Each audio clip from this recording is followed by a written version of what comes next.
तो अभी अपने बॉन्ड थियरम्स पे जाते हैं इसके बाद, जो कि पोर्टफोलियो जो मैनेजर्स है उनके लिए बहुत यूजफुल है, तो वो एक बार सीखते हैं। वैसे तो एग्जाम के व्यू पॉइंट से उतना इम्पोर्टेंट नहीं है, बट कंसेप्चुअल अगर अंडरस्टैंडिंग डेवलप करना है तो बॉन्ड थियरम्स पता होना बहुत अच्छा है, सो दैट आप डिसीजन मेकिंग आपका फास्ट हो। तो अपने नोट्स में आ जाएंगे थियरी पार्ट में। बॉन्ड थियरम्स अगर आप देखोगे, बॉन्ड थियरम्स करके पार्ट है, ठीक है। तो पहला थियरम ऐसा बोलता है, the price of the bond is inversely related to the YTM. यानी वाईटीएम जो है, या जिसको बोलते हैं रूलिंग मार्केट इंटरेस्ट रेट, उसका इनवर्स इम्पैक्ट है प्राइस पे। यानी वाईटीएम जब बढ़ता है तो बॉन्ड प्राइस फॉल होगा, और जब वाईटीएम गिरता है तो बॉन्ड प्राइस बढ़ेगा। तो एक बार एक काम कर लेते हैं, एक बार अपने चेक कर लेते हैं वेदर नंबर्स लेकर कि ये सही है क्या, ठीक है। तो देखो, फील तो आ जाता है अपने को कि जब डिस्काउंटिंग रेट बढ़ेगा तो ऑब्वियसली प्रेजेंट वैल्यू नीचे आएगा, ये तो अपने को सबको पता है। तो भी एक बार चेक कर लेते हैं, ठीक है। तो एक एग्जांपल ले लेते हैं। तो हेडिंग दे देंगे बॉन्ड थियरम,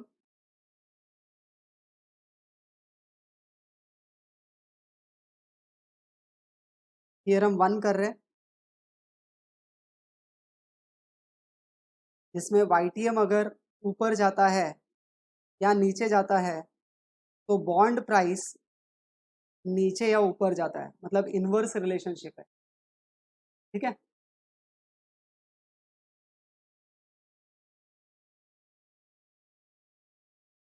एक एग्जांपल ले लेते हैं। समझो अगर फेस वैल्यू 1000 है, इसी एग्जांपल को आगे लेकर जाएंगे हर एक सम में। कूपन समझो 8% है, नंबर ऑफ ईयर्स समझो 10 ईयर्स है।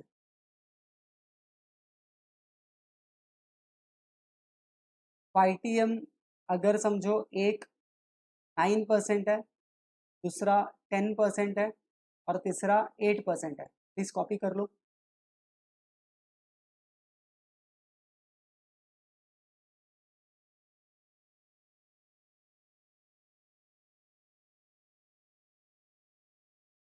हाँ,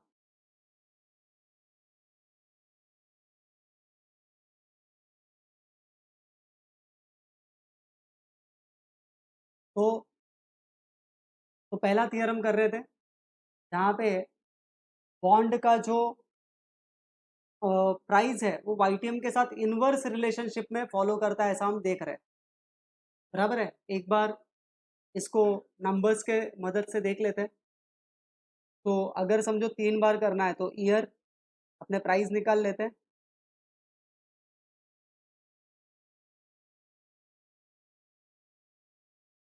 कैश फ्लो,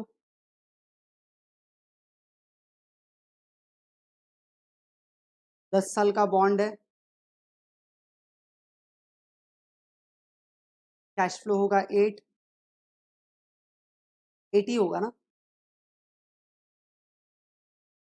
हाँ, 1000 ले लिया है, उसको जरा करेक्ट कर लेंगे, ऊपर 100 ले लो, ज़्यादा नंबर्स बड़े नहीं लेंगे। ऊपर फेस वैल्यू को 100 कर लो, रिडेम्पशन वैल्यू 100, पहला जो डिस्काउंट रेट है वो ले लेते हैं 9%,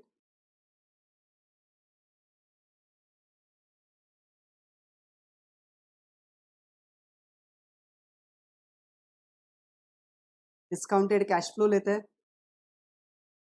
फिर से डिस्काउंट रेट आएगा 10%, डिस्काउंटेड कैश फ्लो लेंगे, डिस्काउंट रेट आएगा 8%, डिस्काउंटेड कैश फ्लो लेंगे, फैक्टर्स कैलकुलेट करेंगे, इधर आ रहा होगा 0.4224, करेक्ट, 6.4177 आ रहा होगा, करेक्ट। तो डिस्काउंटेड कैश फ्लो आ रहा होगा 51.342, हाँ, और द 42.24, तो टोटल हो रहा होगा 93.582 ऐसे कुछ। डिस्काउंटिंग रेट 10 ईयर्स के लिए इधर आ रहा होगा सिंगल कैश फ्लो फैक्टर 0.3855, और यहाँ आ रहा होगा 6.1446,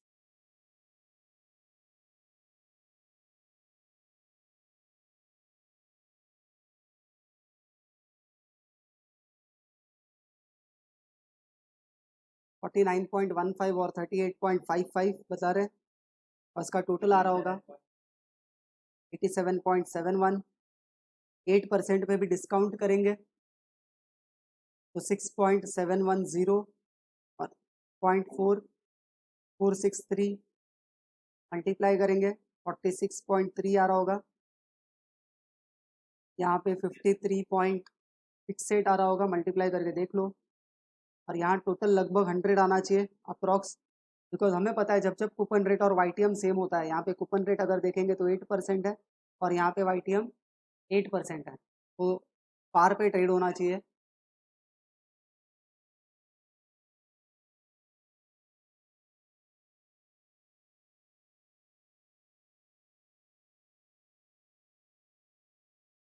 ओके, तो एक बार समझ लेंगे, वाईटीएम जैसे 10 था तो 9 पे आ गया, मतलब कम हो गया, तो प्राइस देखो 87.7 से बढ़ गया, ये माइनस में चले गया, ये प्लस में चले गया, इनवर्स रिलेशनशिप है, आया समझ में? ठीक है, या ऐसा बोल सकते हैं, इसको अगर और अच्छे से अगर ये करना है तो ऐसे भी बता सकते हैं कि अगर समझो हमारा वाईटीएम 9 था, 9, हमारा वाईटीएम कितना था, 9% था, समझो 9 से जब 10 पे गया, जब ये 1% से बढ़ गया, बराबर ना, तो ये देखो बढ़ गया तो प्राइस में फॉल आ गया 87.71, और वही जब 9 से 8% पे गया, मतलब गिर गया, तो प्राइस देखो बढ़ गया। इजी, ये अपना पहला बॉन्ड थियरम प्रूव हो गया। सेकेंड बॉन्ड थियरम पे जाते हैं, देखते हैं क्या बोल रहे हैं। यहाँ पे ऑब्जर्वेशन है, मैं पढ़ लेता हूँ। An interesting observation that can be made from the above discussion is that the price of the bond is ₹100 par when the market rate and coupon rate are same, ये अपने को पता है, बराबर है। सेकेंड पे जाते हैं, थियरम 2। ये जो थियरम 2 है, ये क्या बोल रहा है, the increase in the price of the bond when the interest rate goes down by certain percentage is greater than the decrease in its price when the interest rate goes up by same percentage। यानी कि क्या, जब interest rate, अभी हमको पता है कि interest और प्राइस के बीच में इनवर्स रिलेशनशिप है, तो हमें पता है इंटरेस्ट और प्राइस के बीच में इनवर्स रिलेशनशिप है, तो वो क्या बोल रहा है, जब इंटरेस्ट रेट नीचे जाएगा तो प्राइस बढ़ेगा। तो अगर समझो इंटरेस्ट रेट 9 से 8 पे 10 पे गया तो प्राइस क्या होगा, गिरेगा, और 9 से 8 पे गया इंटरेस्ट रेट तो बॉन्ड प्राइस बढ़ेगा। तो वो जो बढ़ने का और गिरने का बॉन्ड प्राइस का जो चेंज है, वो चेंज के बारे में वो बात कर रहा है। तो नंबर्स लेते हैं तो बहुत अच्छे से समझ में आएगा। ठीक है, एक बार नंबर्स ले लेंगे, अपने प्रीवियस क्वेश्चन का भी थोड़ा यूज करेंगे इसमें, क्योंकि बार बार कैलकुलेशंस करते नहीं बैठ सकते। ठीक है, तो सेम क्वेश्चन से मैं कंटिन्यू कर रहा हूं। देखो, बॉन्ड थियरम 2 पे हूं मैं,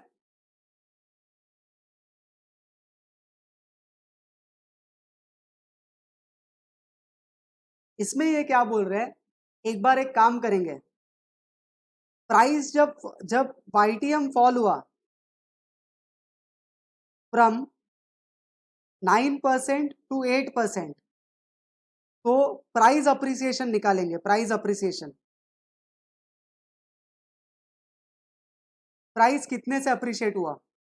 तो ये देखो, ये 9% वाला प्राइस था और ये 8% वाला प्राइस यहाँ पे 100, करेक्ट। तो नया वाला प्राइस 100 है, minus 93.582 base upon base is 93.582 into 100, तो प्राइस चेंज आ गया। अपने को मालूम है चेंज कैसे निकालते हैं, 9 बेस रहेगा, 8 इज द न्यू वाला, तो 6.858% आ रहा है।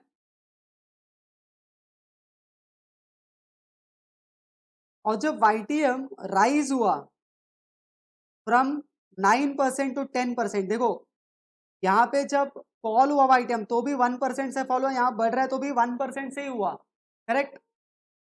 तो प्राइस में क्या होगा, प्राइस में फॉल आएगा, प्राइस फॉल, क्योंकि YTM बढ़ गया है तो प्राइस फॉल होगा। प्राइस कितने से फॉल हुआ, पहले प्राइस था 93, हाँ नया वाला प्राइस कितना है, 10% पे 87.71 माइनस 93.582 अपॉन 93.582 इंटू 100, तो यहाँ पे चेंज आ रहा होगा 6 पॉइंट, चेक करो 27% आ रहा है लगभग, अप्रोक्स।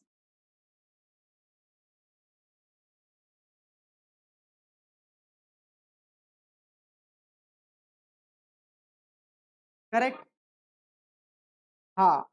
तो इसका मतलब, आप बात को समझो, आप बात को समझो कि इसका मतलब जब YTM सेम परसेंटेज से चेंज हो रहा है, जब YTM सेम परसेंटेज से चेंज हो रहा है, 9 से 8 हुआ, कम हुआ, और 9 से 10 मतलब 1% का ही डिफरेंस है, प्राइस का जो फॉल और इंक्रीज है, प्राइस का जो फॉल और इंक्रीज है वो सेम नहीं है, प्राइस का जो फॉल और इंक्रीज है वो सेम नहीं है। इस प्रॉपर्टी को बोलते हैं कॉन्वेक्सिटी। क्या बोलते हैं इसको, convexity. There is no linear relationship, there is no linear relationship, ठीक है, ये ध्यान रखेंगे, there is no linear relationship. मैं ट्राई कर रहा हूँ कि थोड़ा सा ग्राफ में दिखा सकूं। तो हमें पता है कि जब YTM फॉल हुआ है, YTM जब फॉल हुआ है तो प्राइस का जो इंक्रीज है, बराबर ना, वो प्राइस अप्रिशिएट ज्यादा से हुआ है, करेक्ट है। और जो अपने YTM जब राइज हुआ है तो प्राइस का जो फॉल है वो कम है, ठीक है। तो उसको अपने अगर दिखाना है तो ऐसे दिखा सकते हैं, मैं ट्राई कर रहा हूँ ग्राफ बनाने का।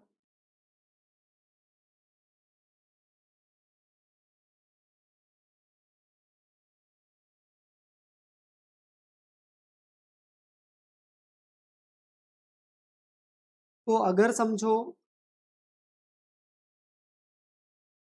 ये अगर अपना 9% है और ये अपना 8% है, ठीक है, और ये अपना 10% है, तो आप देखोगे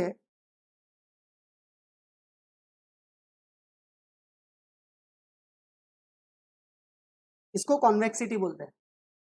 ये जो अभी बना ना, इसे कॉन्वेक्सिटी बोलेंगे।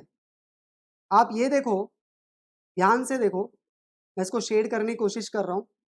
ये जब वाई एक्सिस इतने से चेंज हुआ, करेक्ट है, तो आपका जो प्राइस में चेंज है, वो जो प्राइस का चेंज है वो कितना है, वो इतना सा है, एम आई राइट, स्क्रीन पे। और वही जब आपका फॉल आया, फॉल, तो प्राइस में जो राइज आया वो ज्यादा आ गया, देखो क्लियरली दिख रहा है।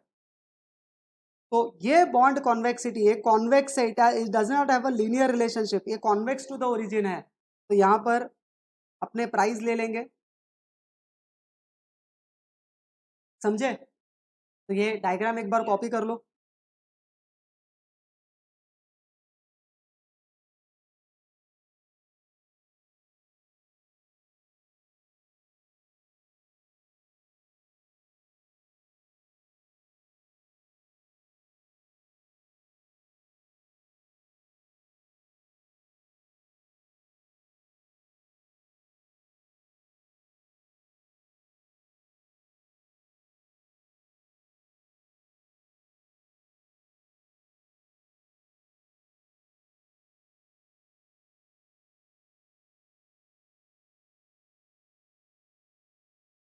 डन। आगे बढ़ते हैं। तो ये प्रूव हो गया कि जब फॉल आएगा वाईटीएम में तो प्राइस का जो राइज है वो ज्यादा रहेगा। करेक्ट है, जितना फॉल आएगा प्राइस राइज ज्यादा होगा। करेक्ट। और जो वाईटीएम जब राइज होगा तो फॉल जो आएगा वो कंपेरेटिवली कम आएगा। ठीक है, तो ये हमने कर लिया।